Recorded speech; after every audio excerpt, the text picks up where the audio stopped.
Live from the Milwaukee PBS studios in downtown Milwaukee, the Wisconsin Broadcasters Association Foundation presents the 2022 U.S. Senate debate with incumbent Republican Senator Ron Johnson and Democratic challenger Lieutenant Governor Mandela Barnes. Now, here's Wisconsin Broadcasters Association President and CEO, Michelle Vetterkind. Good evening. The Wisconsin Broadcasters Association and its member radio and television stations are pleased to welcome you to this U.S. Senate debate. Tonight's event originates from Milwaukee, Wisconsin, at the studios of Milwaukee PBS. We have a team of broadcasters from communities large and small across the state involved in bringing this debate to you. Tonight's debate continues the WBA's long-standing commitment to excellence and public service. The debate is underwritten by the WBA Foundation and supported by a grant from the Wisconsin Association of Independent Colleges and Universities and the Wisconsin Counties Association. Now let's go to our moderator, a veteran Wisconsin broadcaster, member of the WBA Hall of Fame, and professor of leadership and media integrity at Loyola University Chicago, Jill Geisler.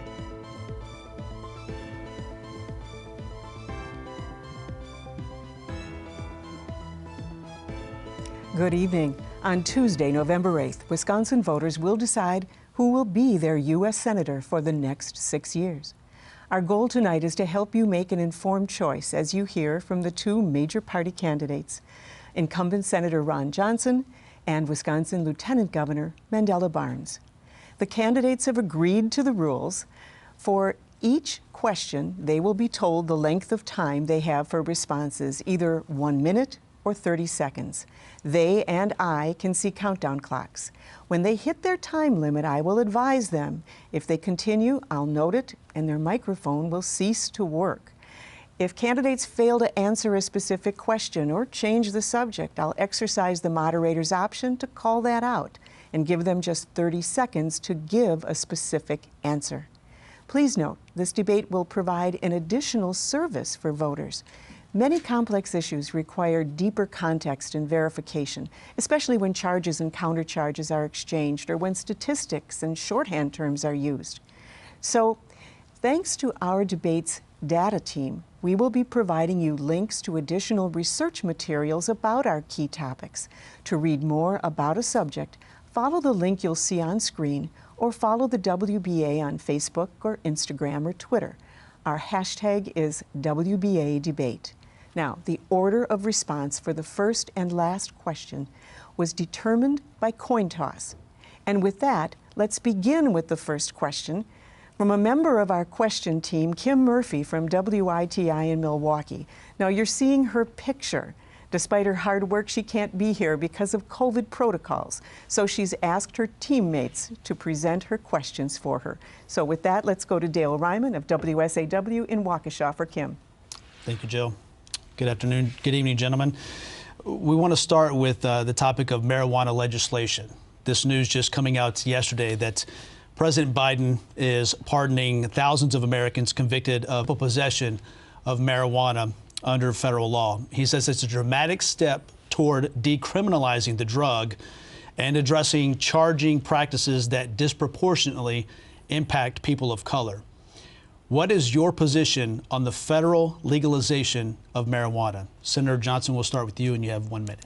Well, good evening. First, I want to thank the Wisconsin Broadcasters Association and the Wisconsin Public TV station for hosting this. I also want to thank the panelists for participating. I hope the questions will be fair and balanced and really focused on the issues that really impact Wisconsinites, so we can have a good discussion on 40-year high inflation, record gas prices, skyrocketing crime, an open border, and the flood of illegal drugs. Talking about drugs, marijuana. I think it ought to be a state-by-state decision. I think the only thing on a federal basis, it doesn't make any sense for where marijuana is legal, that we're not able to use a banking system, so these marijuana companies have mountains of cash, which just leads to a potential for crime. So I could see federal legislation to open up the banking system to those states where you have legalized marijuana, but I would suggest any state should really take a look seriously at the harm being done by the legalization of marijuana and Senator, consider that very carefully. Thank you, Senator. Lieutenant Governor? Yes, thank you so much. Thank you for hosting the debate. Thank you for the question. Now, I've long supported the full legalization of marijuana as a member of the legislature, and now as Lieutenant Governor, and it's what I hope that we could accomplish as a nation if I'm elected to the United States Senate. Far too many people fall victim to a system that incarcerates folks for marijuana possession. Now, this is something that's legal in our neighboring states. In Illinois, in Michigan, even medical marijuana in Minnesota. Those states are receiving huge benefits because of the revenue that's generated from the legalization of marijuana. That's money that goes to their schools, money that goes to their roads. Most importantly, it's money that Wisconsin misses out on. If we have federal legalization of marijuana, we could do so much more in this state. Now, it's unfortunate that we have people who are decades behind on this issue. It's people who are supported by the pharmaceutical industry, where we have an issue with overprescription of drugs. Now, marijuana is harmless, and marijuana is something that states all over the country have embraced, and they are seeing phenomenal benefits as a result of it. Thank you. Let's go now to Mark Leland. This is a question on conditions for bail.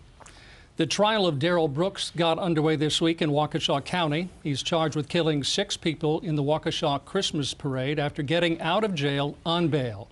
The case has raised the issue of which pretrial defendant should be kept behind bars. A bill introduced in Congress last year discourages states from making the payment of money a condition for pretrial defendants to be released from jail.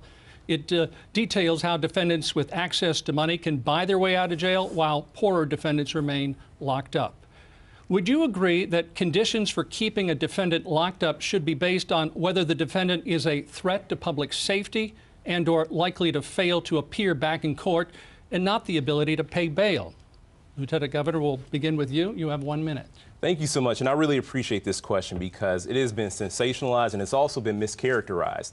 Now, I supported bail reform. Now, under my plan, dangerous people don't get to buy their way out of prison. Now, Senator Johnson may not have encountered a problem he couldn't buy his way out of, but that's not reality for a majority of people in this state. And what has come to light is how people have unfortunately used the Waukesha tragedy, even going so far as to use it in commercials, re-traumatizing families. Now, under my plan, the perpetrator wouldn't have been able to get out if he paid $1,000 or $100,000. This is about keeping people safe by making sure that those who are likely to offend and cause harm do not get to buy their way out of jail. That's the system that we have now.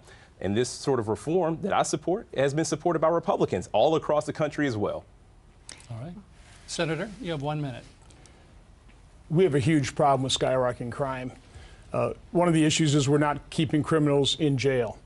And Lieutenant Governor, when he was in the legislature, wrote the bill to eliminate cash bail. That is one of the methods that we can use to make sure the dangerous criminals stay in jail. Lieutenant Governor and Governor, their goal as they entered their office was to reduce the prison population by 50%. They've already reduced it by about 15%, and they've paroled about 884 criminals. You'd think they start with nonviolent. No. Only 11% were nonviolent, about 100 criminals. The other were violent criminals, including 44 child rapists, 270 criminals who primarily committed or at least attempted murder, and the murders were horrific. So if you want to reduce crime, first of all, you have to fully fund the police, and of course, my opponent is opposed to fully funding police budgets, but we need to keep criminals in jail. Senator, thank you. Well, I'd like to I'm sorry, time is up, and we're going to give you time at the end. If there is something that you feel has been misrepresented, you'll have time at the end in a final question. Fair enough. Thank you. Thank you. All right, let's go to Montse Ricosa of Telemundo, Wisconsin. Thank you. There's agreement on both sides of the aisle that something about our country's immigration system needs to change, but how is the sticking point, especially as it can affect employment rate in Wisconsin? By the year 2030, it's estimated that the working population in our state will shrink by 130,000 people if we don't have an increase in migration. Would you look at making a path to citizenship more accessible as a solution to our impending employment crisis? You'll have 1 minute. Senator Johnson, we'll start with you. Well, in order to have immigration reform, we have to first secure the border. And we, by and large, had it secured under the previous administration. We'd stopped the flow of unaccompanied children and family units exploiting our asylum laws.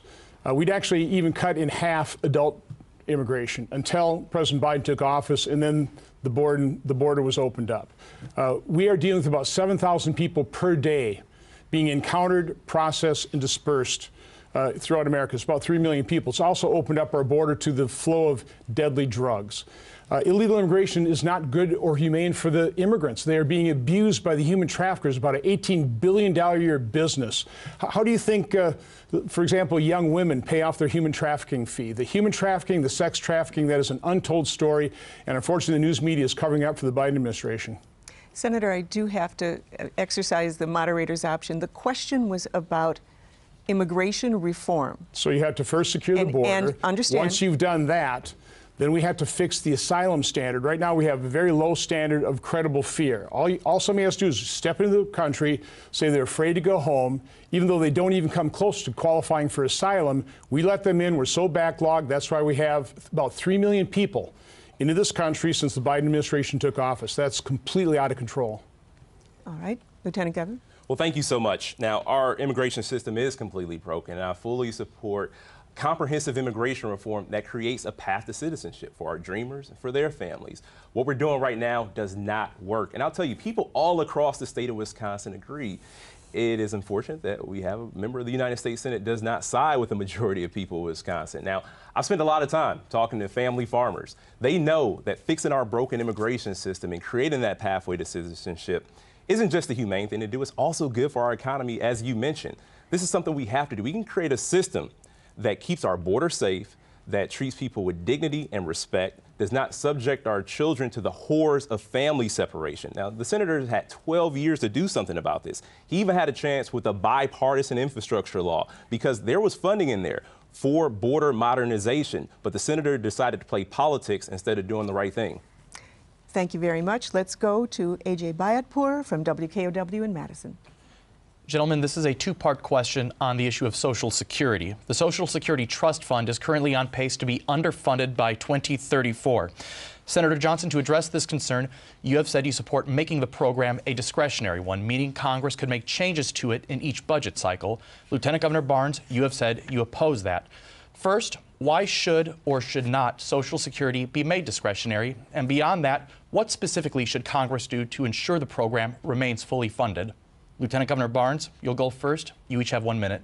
Thank you so much. When I think about Social Security, I think about my grandparents, I think about my parents, I think about so many other retired Americans who paid into a system who deserve to retire with some dignity and respect. Now, it's unfortunate that Senator Johnson said that Social Security is a Ponzi scheme. There was even an instance where he called Social Security candy. He called Social Security candy. This is what is keeping people who have worked their entire lives afloat. And the threat to take that away from them does not sit well with me, along with most other people. Now, what we need to do is not just make Social Security solvent. We should strengthen Social Security. We can do that by making sure the wealthy pay their fair share. We need to make sure that billionaires are paying more into this system. Now, the senator goes on about the deficit, but he had no problem blowing a $2 trillion hole into the deficit by passing the 2017 tax bill that gave $215 million in tax deductions to his biggest donors in a single year. And he wants to put Social Security and Medicare on the chopping block. He's in it for his wealthy donors, not working people. Your time is up, but just to be specific, let me exercise the moderator's option. Should it be reviewed each year? It should not be discretionary spending. Okay. It should not be discretionary spending. Senator? So let me make myself very clear. I want to save Social Security. I want to save Medicare. The greatest threat to Social Security and Medicare is the completely out of control deficit spending and our growing debt. We've added $7.5 trillion of new deficits over just the last 3 years. That is the greatest threat. That is what has also sparked inflation, 40-year high inflation. Do you realize that a dollar you held at the start of the Biden administration is only worth 88.3 cents? If you were a senior, fortunate enough to have a little nest egg, let's say $100,000 for ease of calculation, that $100,000 that you had at the start of the Biden administration is only worth $88,300 because of the out-of-control deficit spending. What I've been saying is we should be looking at all spending so we can prioritize, and Social Security, Medicare would be at the top of the priority list. I've never, ever said I would cut it or put it in the chopping block. That is a false attack. Called it a Ponzi scheme and sir, called it candy. Lieutenant Governor, this is his time. and I'm going to add a little time to that, to once again, you have proposed reviewing Social Security rather than having it be what's called an entitlement, which means it goes on. You're putting words in my mouth. All right, sir. I was talking about, we have part of the reason we're $31 trillion in debt now is because we separate mandatory versus discretionary spending. Right. We don't even look at 70% of the budget. And so we spend like drunken sailors on the other 30%. We need to combine everything, look at all of it, so we start prioritizing spending. We can't afford, for example, to spend $369 billion on the Green New Deal fantasy that, of course, the Lieutenant Governor But back to entitlement supports. versus review, your position. Pardon? Back to whether or not it's an entitlement. We have to honor those promises, but the greatest threat to those promises is the out-of-control deficit spending. All right, thank you, Senator. Let's go to the next question, Monsi Ricosa. Oh, I'm sorry, my mistake. Let's go to the next question with Brad Williams from WISM Radio in La Crosse. And our question is about minimum wage. Many Americans continue to struggle to make a living wage. When it comes to the federal minimum wage, you both have said you support an increase in the minimum wage. Given the rise in inflation we've seen this past year, specifically, what dollar figure would you support setting the minimum wage at, and why? And Senator Johnson, you're first. You have 1 minute. Well, I said I would consider possibly increasing it to a certain extent. They may be indexing it toward inflation. I think you'd have to be very careful because when you increase the minimum wage, you can also eliminate jobs. So I think a strong economy is the best approach to this thing. I really don't like the federal government getting involved in doing price fixing on anything, and that includes wages. If you have a strong economy, which we had under the previous administration, you had plenty of jobs and you had rising wages. I think something like $2,000 to $4,000 per year is what the average family increased their wage by. So that's the best thing, is have the marketplace take care of it rather than government set a minimum wage, which then starts eliminating jobs.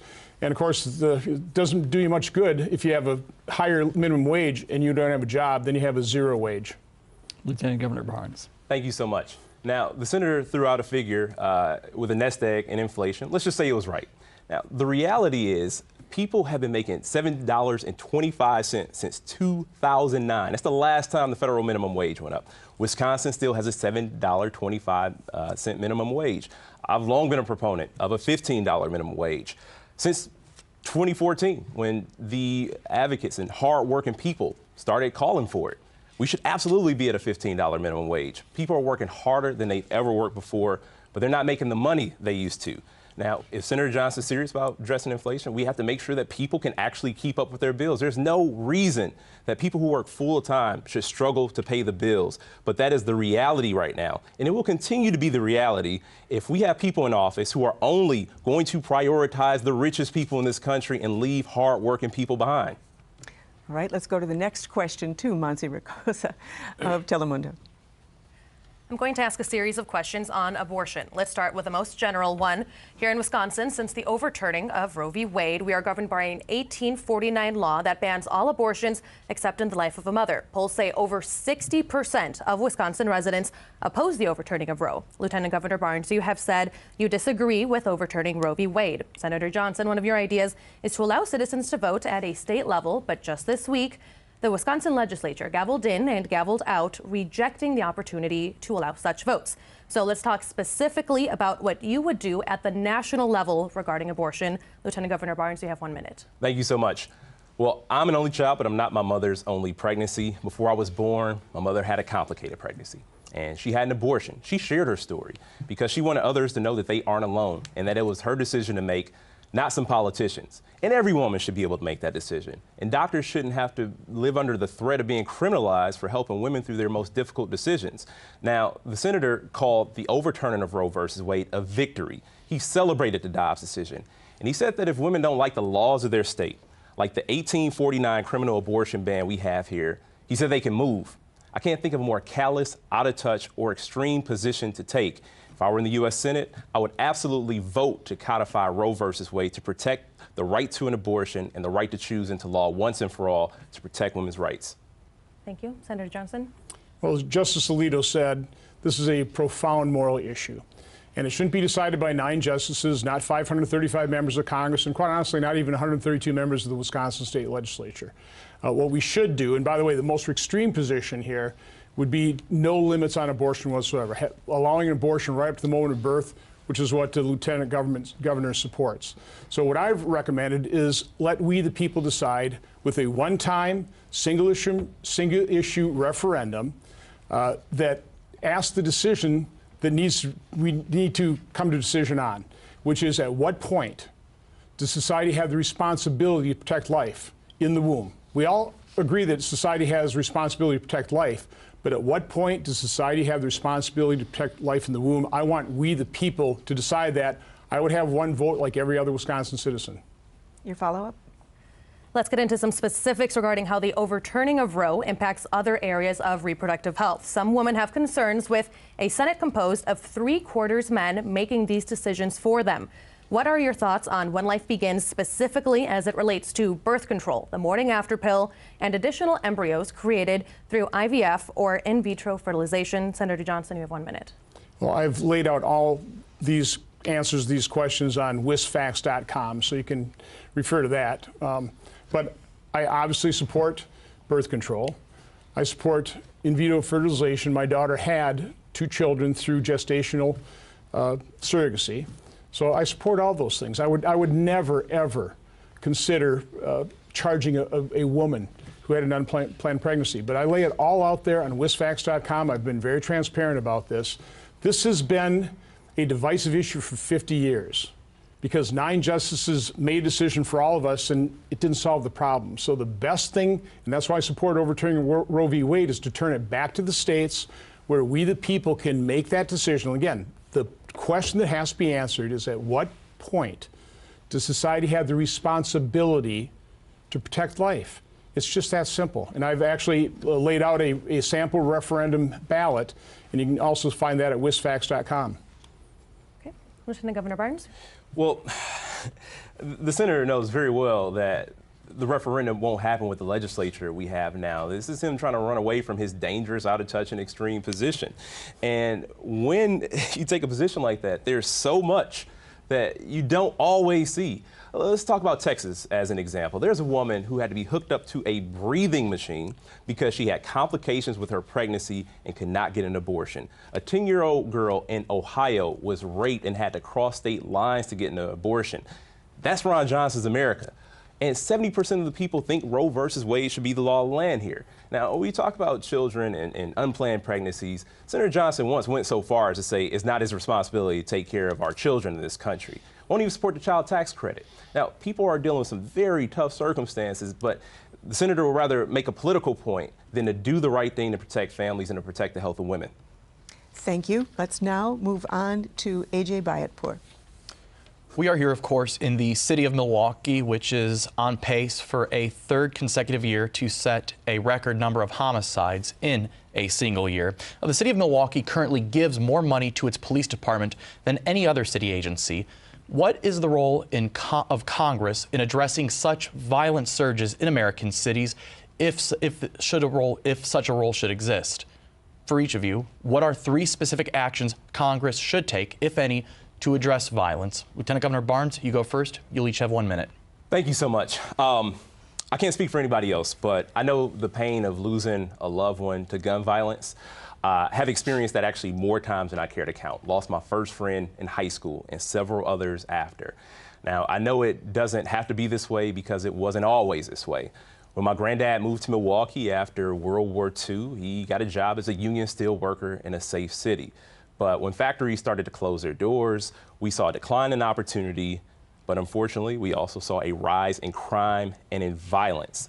Now, what we need to do is make sure that communities have the resources they need to prevent crime from happening in the first place.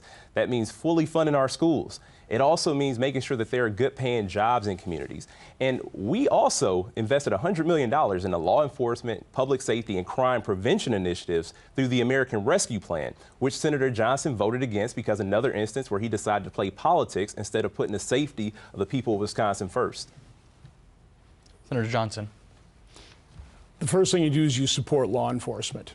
And unfortunately, the lieutenant governor has not done that. He has a record of wanting to defund the police. Now, I know he doesn't necessarily say that word, but he has a long history of being supported by people that are leading the effort to defund. He uses the code words like Cori Bush said. Talk about reallocate. Over-bloated police budgets. He says it pains him to see fully funded police budgets. So that's his views. Whenever I see a police officer, I go up to him and I say, thank you for your service. And if I have time, I say, please don't be dispirited by the loud few who are trying to defund you. By the way, they are being dispirited. Because of that defund the police effort, it is very difficult to recruit. We are 1,000 officers below where we were in Wisconsin just from 2008. And people are having a very difficult time. Sheriffs are having a very difficult time recruiting new officers. Where they may have had 100 recruits, they might have a dozen. So again, all this defund the police effort is having a very harmful impact. Thank you. You've gone over your time, Senator. Law enforcement. Thank you. We'll now go on to Mark Leland. Thank you. We're going to talk more on gun legislation. Following the mass shootings this year with assault-style weapons in both Uvalde and Buffalo, the bipartisan gun safety law was passed this summer. But polls show Americans want Congress to do more. To that end, what restrictions, if any, would you put on the sale of military-style assault weapons? And when it comes to mandatory background checks to buy a firearm, do you agree with overwhelming bipartisan public support of that plan? We'll start with Senator Johnson. You have 1 minute. Well, first of all, you have to understand we have something like 10,000 gun control laws on the books throughout America. If gun control were the solution, it would have already been solved. It's not the solution. If we want to cut down on crime, the overall macro issue is we need to renew faith, strengthen families, have more supportive communities. Another gun control law just isn't going to work. But as long as we have them, I would suggest maybe enforcing them.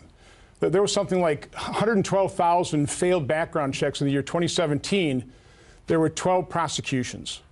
So before you pass any new gun control laws, why don't you try enforcing the ones on the books?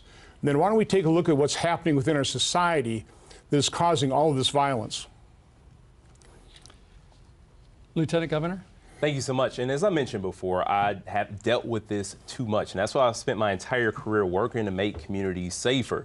Now, an overwhelming majority of people in the state, as you mentioned, support background checks. People don't think that domestic abusers should be able to get a handgun.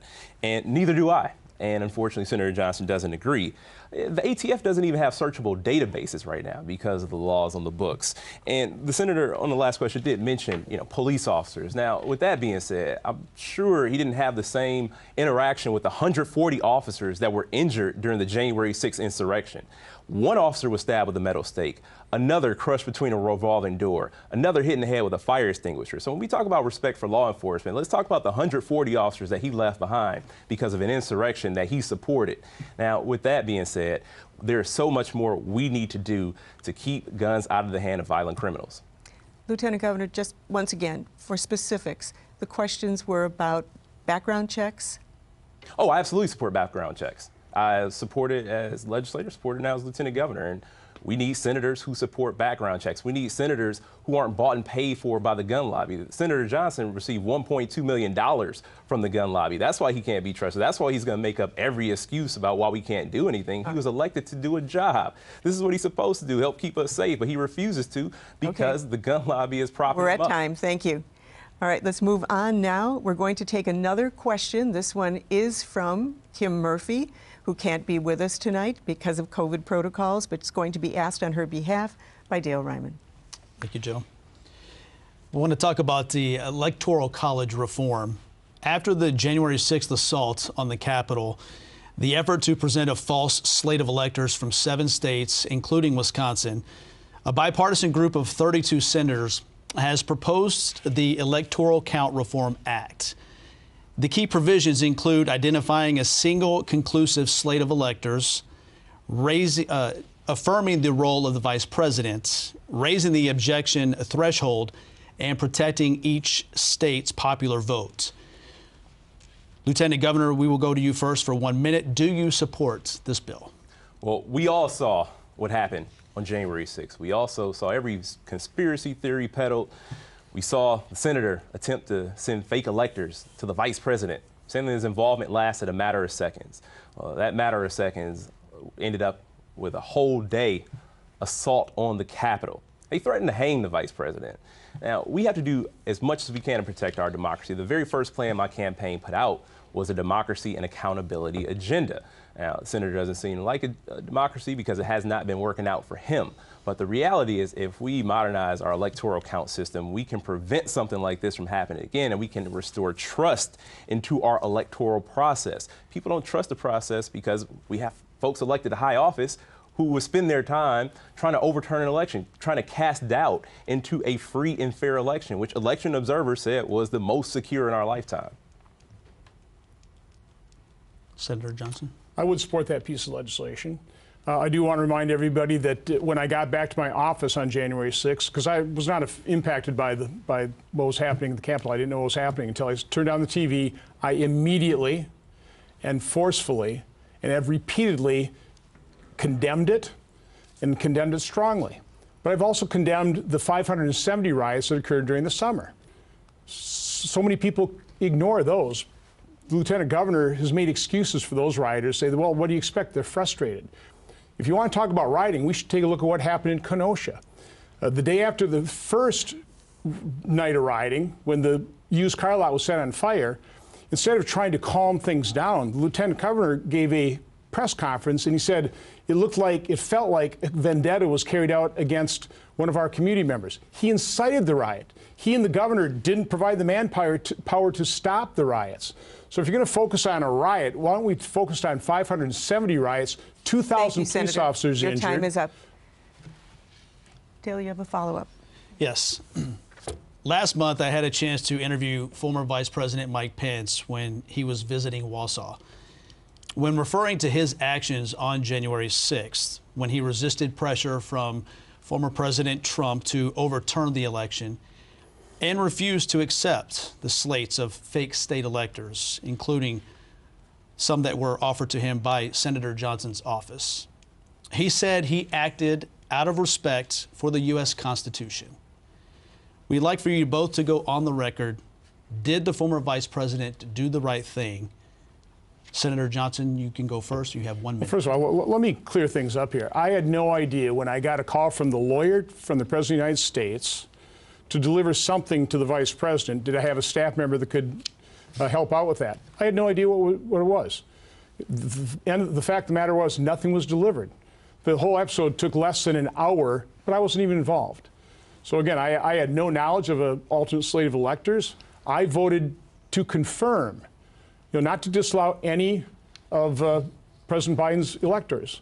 So from my standpoint, this is a non-issue, but I know it's being blown out because everyone wants to focus on January 6th when we also ought to be looking at the violence that occurred in 570 riots. Again, 2,000 law enforcement officers injured in those riots.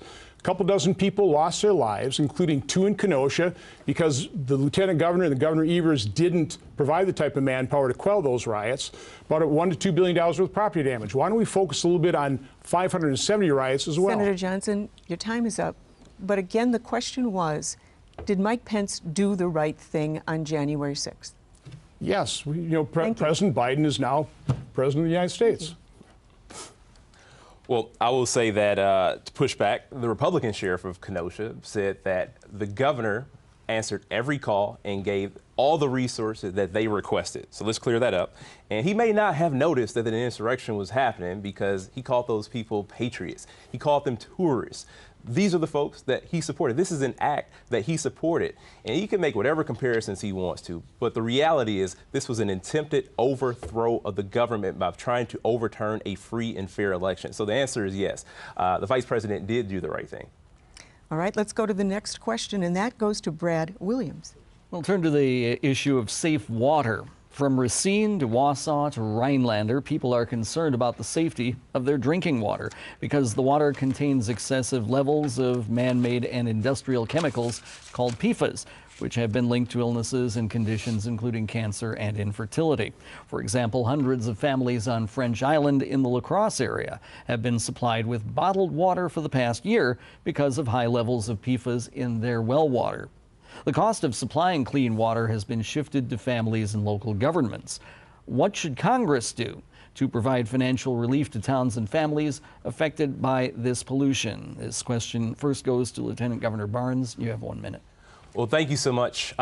Clean water, safe drinking water, it's an issue in so many parts of the state, and it's one of the unfortunate realities that actually brings people together. This is something we should all come to expect in the most civilized, the most wealthy nation on the entire planet, but it's not the reality. And this is a freshwater state. We got Lake Michigan to the east, Superior to the north, the Mississippi River to the west.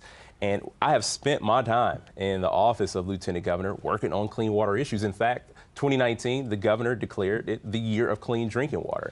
Now, we've issued a number of grants, but we need help and support from the federal government. We should also talk about lead lateral lines in cities across Wisconsin as well, which the bipartisan infrastructure law went to go fund. Now, this is another instance that the senator voted against the interests of people. He voted against our health and safety, whether it's PFAS contamination or lead contamination.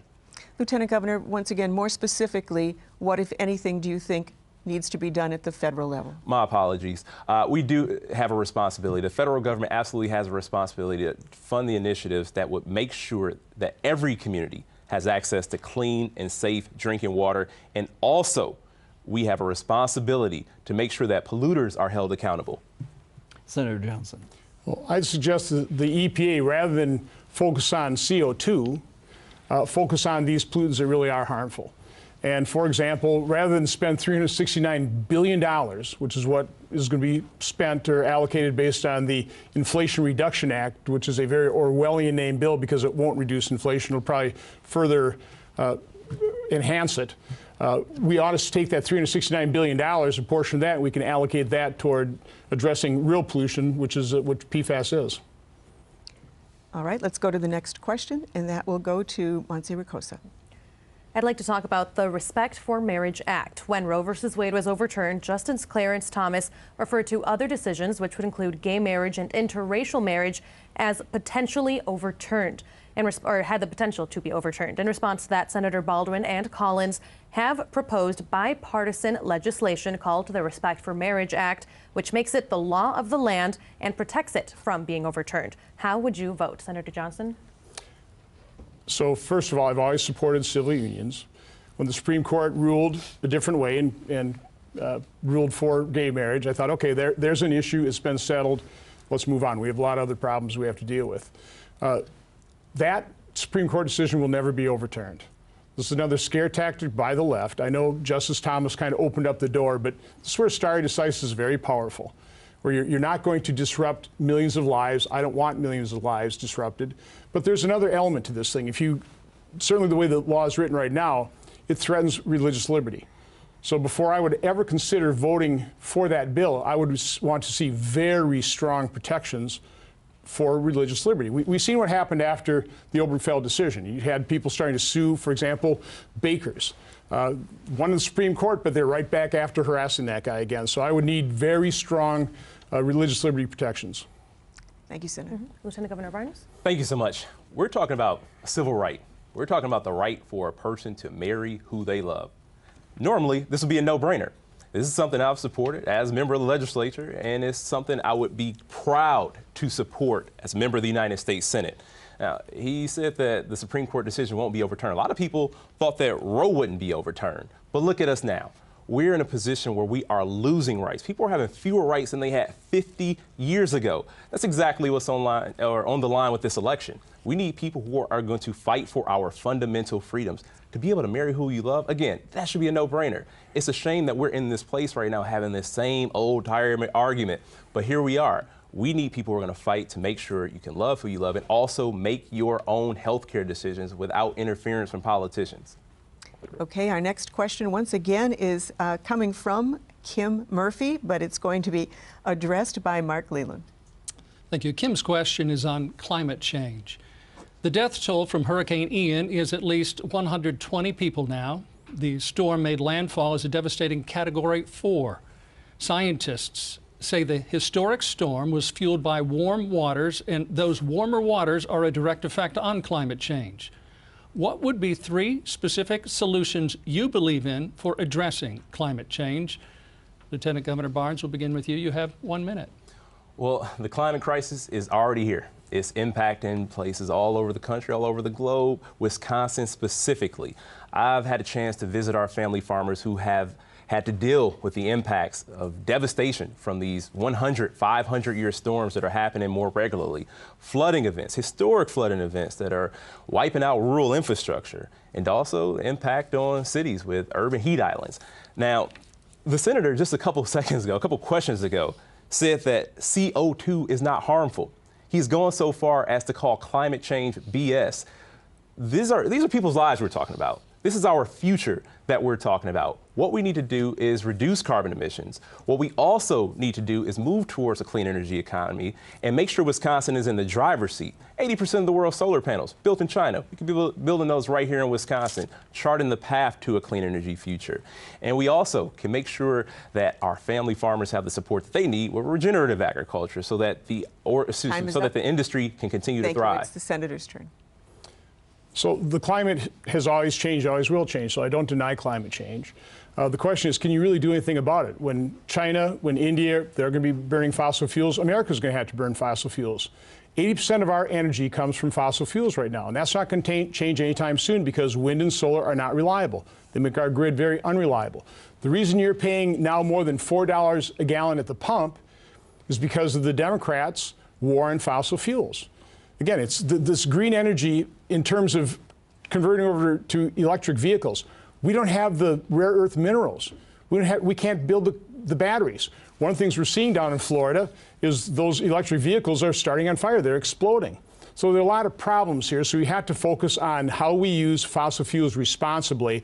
We simply can't be afford spending hundreds of billions of dollars trying to solve a problem that's not solvable. Thank you. You have both been so efficient in your responses that we've been able to continue with 1-minute answers for you. So we'll continue on that path for a while without cutting you to 30. So with that, let us go to A.J. Bayatpour. The White House's student loan debt forgiveness plan is widely supported by young Americans. However, many other voters believe it is unfair. Do you think it is fair or not to forgive up to $20,000 in student loan debt? You each have 1 minute. Senator Johnson, you'll go first. I think it's grossly unfair. And I think people who never went to college or people that scrimped and saved and sacrificed and paid off their student loan are not particularly happy that a group of people who voluntarily entered into a loan agreement now get that. It's really not forgiven. It's just transferred onto the back of other Americans. By the way, ever since the federal government took over the student loan program, those student loans have exploded, as has the cost of college. Since the 1960s, when we started keeping track of this, the cost of college has increased at 2.7 times the rate of inflation, largely because we're throwing so much money into it. I mean, what is so different about what colleges and universities spend their money on than the rest of society?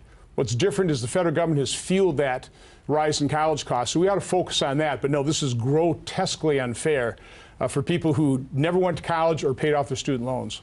Lieutenant Governor. Thank you so much. I actually got a family member, Dennis. Hope he doesn't mind me using his name, but he didn't see college as four-year college as his path in life. He went to the trades. He became an electrician. He's making a great living right now. And it's important for us to think about the other paths people choose in life. Now, the deeper problem is that college is absolutely unaffordable. Costs continue to rise. We can go back to one of the older questions about the minimum wage. Costs continue to rise, especially with college. And we're talking about people who make minimum wage in many cases to support themselves during their time in college. So, of course, we should forgive some student loan debt, but we also need to make it easier for people in vocational education, also people in technical education, so that they can have the opportunity to get ahead and we can actually rebuild the middle class. Now, Senator Johnson has been up against every form of government support for students in college. If you have a federal student loan debt right now, Senator Johnson did not want you to have it. So just specifically, the question was about, was it fair? People are being saddled with student loan debt, burdened with student loan debt, cannot fully participate in the economy. My generation is the first that's slated to be worse off than the generation before us. That is a travesty. It is a shame that many people in my generation have fewer opportunities than my granddad had after he came back from World War II. So absolutely it's fair that people get some student loan relief. All right, we go to Mark Leland. One of the White House's stated reasons for adopting student loan forgiveness is it would narrow the racial wealth gap. Just yesterday, a federal judge in Green Bay dismissed a lawsuit brought by the Wisconsin Institute for Law and Liberty. The lawsuit argued the White House plan had an improper racial motive. The group plans to appeal. At the federal level, whether it's with student loans or anything else, what, if anything, should Congress do to address the racial wealth gap? Lieutenant Governor Barnes, we'll begin with you. You have 1 minute. Well, absolutely. And as I mentioned earlier, my granddad moved here after World War II. He got a job as a union steel worker. And that's the story of a whole lot of black men in the city of Milwaukee. And again, when those opportunities dried up, there was nothing really that came in to fill the void. And we saw, again, those rises in crime, which also led to rises in incarceration, so many other devastating results because of deindustrialization, because of offshoring, a practice that has been supported and championed by Senator Johnson. He says offshoring makes sense, ignoring the toll that it has taken on communities like right here in the city of Milwaukee. We need to do more to make sure that there are good paying jobs in communities. We need to do more to make sure that our low income schools are fully funded. We need to do more to make sure that every single person in this country has health care. That's what helps us close these gaps we've been experiencing along racial lines. All right, I am told by the official timekeepers that we can now move to 30-second questions. Senator Johnson has a minute. Senator Johnson, my apologies. I think you're aware of my JILSA project. That is where I've teamed up with a church in the inner city of Milwaukee, and in 4 days of training, we instill the requirement, the need for a good attitude and committing to success. And this is with formerly incarcerated drug and alcohol abusers, and we get them real career type of jobs. We transform their lives, hundreds. Thousands of people have been positively impacted by that. That's how you do it. You don't do it by spending trillions of dollars of money that we don't have, sparking 40-year high inflation, again, that has taken $1 that you had at the start of the Biden administration, turned that into 88.3 cents. That helps no one. It certainly doesn't help the black community. Thank you. You have more time on your minute if you would like to go the on. other thing we shouldn't be doing is letting loose 87,000 IRS agents on middle-class families, because that's what's going to happen. Lieutenant Governor Barnes supports that. Right. We will now move to our 30-second questions, and my apologies for stepping on your response there. All right. We now go to, let's see, Mark Leland. No, I'm sorry, it's Brad Williams. Turning to the Supreme Court, following recent rulings, surveys have shown public confidence in the U.S. Supreme Court is at its lowest level in years. Critics of the court have suggested changes, such as replacing lifetime appointments with term limits or expanding the court beyond 9 justices. They have also proposed more strict ethical oversight of the High Court because of conflicts of interest. Would you support any or all of these ideas for court reform, and why? We start with Senator Johnson. You have 30 seconds. Well, the reason people are complaining is because they're leftists themselves. They're biased media. They don't like it when you have a Supreme Court that has conservative justices that actually just apply the law rather than try and alter it. So I'm utterly opposed to judicial activists, and that's, of course, what the liberal press likes, is an activist court.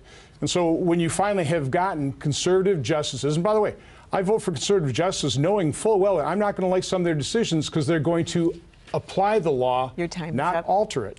Lieutenant Governor. I mentioned the first plan from this campaign was the democracy and accountability agenda. One of the most important provisions in that plan was to impose ethics standards on the Supreme Court. Our justices should abide by the same exact sets of standards that every other court in the country has to abide by. And I also support term limits for U.S. Supreme Court justices. These shouldn't be lifetime appointments. All right. Let's now go to A.J. Byatport.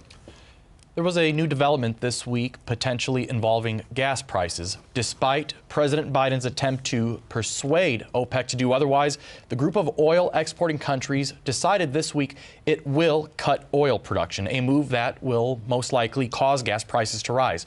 How should Congress respond? Again, you each have 30 seconds for this. Lieutenant Governor, you'll go first. Well, the problem is our reliance on fossil fuels in the first place.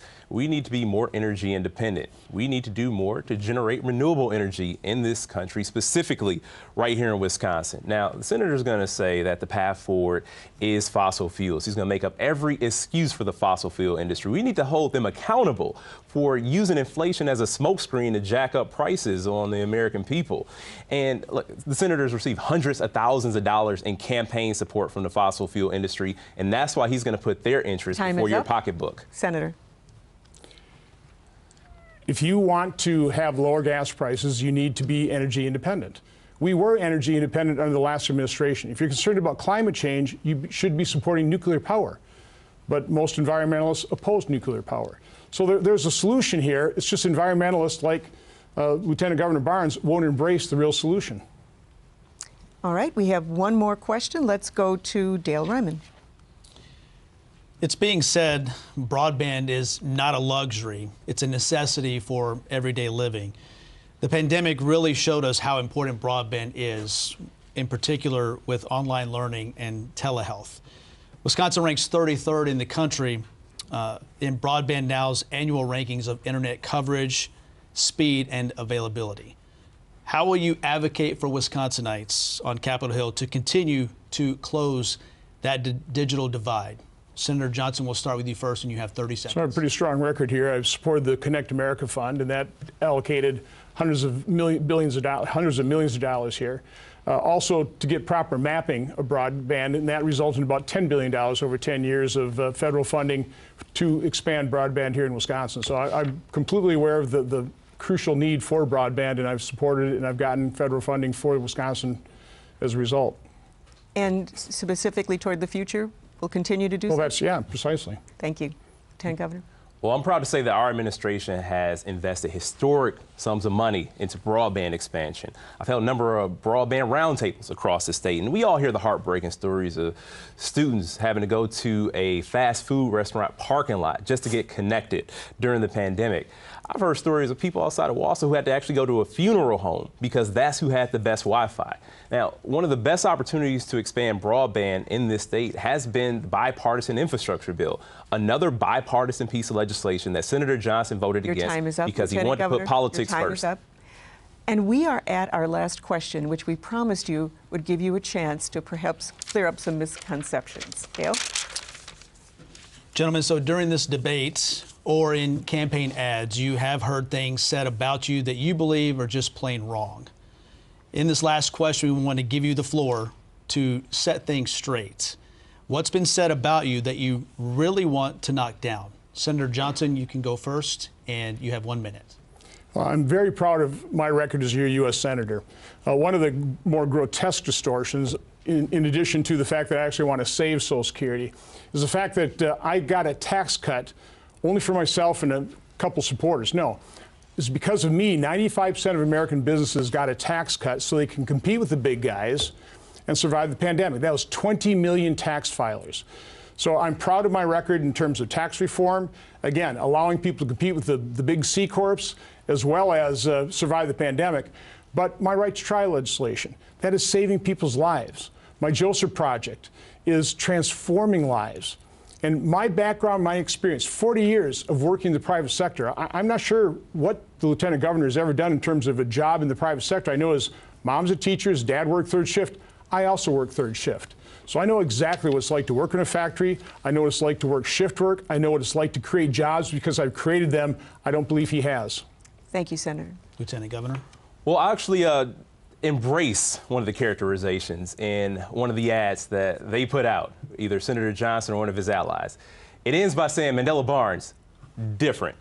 I embrace that because we don't have enough working class people in the United States Senate. The Senate is broken. Senator Johnson is one of the worst parts of a broken system, a person who has been in it for himself and his wealthy donors. Sure, if you're a multimillionaire, he'll look out for you. But if you're a working class person, it might not be so easy. That's the unfortunate reality. People are continuing to be left behind, and that's exactly why I'm running right now. Our lives and our livelihoods are on the line at this very moment. Our seniors have to live with the threat of Social Security and Medicare being cut. Working people have to live under the threat of their jobs being shipped overseas. Women have to live with the threat of their most personal decisions being interrupted by politicians. That's what's on the line right now. But I believe better is possible. I believe hard work can pay off, and we can give everyone a fair shot at the American dream. We'd like to thank both of you, and we'd also like to thank the teams that have helped us tonight. So we're going to thank A.J. Bayatpour, Mark Leland, Kim Murphy, who we wish could have been with us, Monse Ricosa, Dale Ryman, Brad Williams, and our data team who's been working behind the scenes to give you information so you can read more about it on the WBA's debate website and our social media accounts. And to find those, obviously, you can look them up, use the hashtag WBAdebate. And that data team, by the way, is Emily Davies, Scotty Lee Myers, and Michelle Bike, and all of their stations that have contributed their time to this effort. We'd also like to thank Wisconsin Public Broadcasting here in Milwaukee for hosting us. And now, let us go to WBA President and CEO, Michelle Vetterkind. Thank you for joining us for tonight's debate, an opportunity for Wisconsin citizens to hear from the leading U.S. Senate candidates. This debate has been sponsored by our WBA Foundation through a grant from the Wisconsin Association of Independent Colleges and Universities and the Wisconsin Counties Association. Our sincere thanks to the Wisconsin radio and TV stations who work together to produce and air this broadcast, to the candidates, our moderator, our panelists, and our data team. As always, WBA member stations will be on duty to bring you election results. Election Day is Tuesday, November 8th. Exercise your right as an American and vote.